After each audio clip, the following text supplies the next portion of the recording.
Thank you, President. My adjournment matter is for the Minister for Agriculture, and the action that I seek is that she outlines the plan to deal with the myriad of consequences that their decision to shut the native timber industry brings to regional Victoria.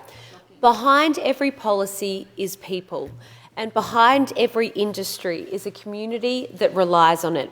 The impact of closing down the timber industry will be felt most by regional communities that are already struggling to provide employment in their area, especially in Gippsland, that is still recovering from the closure of Hazelwood, Carter Holt and the impending closure of Yallourn. This week, with a stroke of a pen, the government has destroyed a completely sustainable industry, and as a result, it will destroy the communities that rely on it.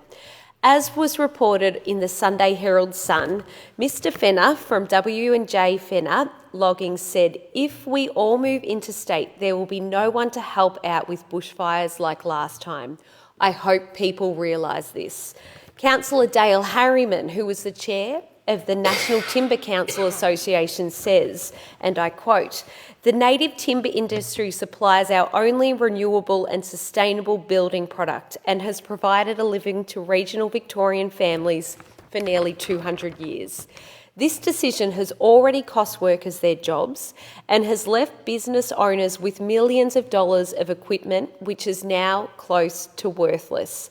This equipment was bought thinking that they had until 2030 to continue their work. The timber industry only accesses 6% of Victoria's native forests and harvests 4 out of every 10,000 trees per year. They provide frontline resources and personnel to every bushfire at no cost to the community. This decision will now put our entire native forests at risk, as well as the native wildlife that makes it home. In 5 years, we will be facing unprecedented undergrowth fuel load, no access to roads, and no experienced timber workers to fight the inevitable fires." End quote.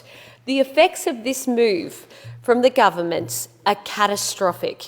Only an abusive and self-serving government would shut down an industry that is completely sustainable, knowing full well that the state does not have the resources to fairly compensate the communities that are affected. In closing, I would like to acknowledge the incredible advocacy by my colleague Melina Barth. Week after week, I have seen her stand in this place and fight for our community with facts and compassion. Although this has been ignored by the Labor government, I, along with our community, we are so grateful, and this fight is far from over.